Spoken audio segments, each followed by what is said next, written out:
حضرت اسامہ بن زید رضی اللہ تعالیٰ عنہما نے فرمایا، ایک رات میں کسی کام سے نبی اکرم صلی اللہ تعالیٰ علیہ وآلہ وسلم کی خدمت میں حاضر ہوا۔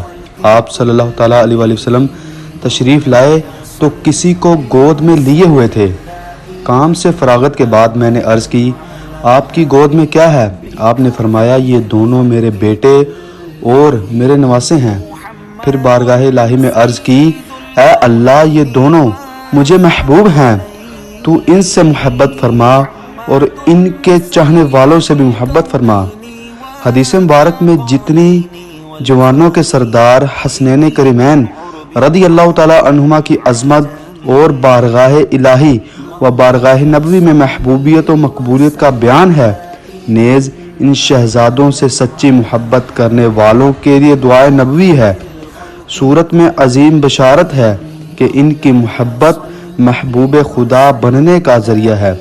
یہ بھی یاد رہے کہ ان ہستیوں سے محبت نسبت نبوی کی بنا پر ہے، لہٰذا رسول اللہ صلی اللہ تعالیٰ علیہ وآلہ وسلم کے تمام نسبتوں کی تعظیم و تکریم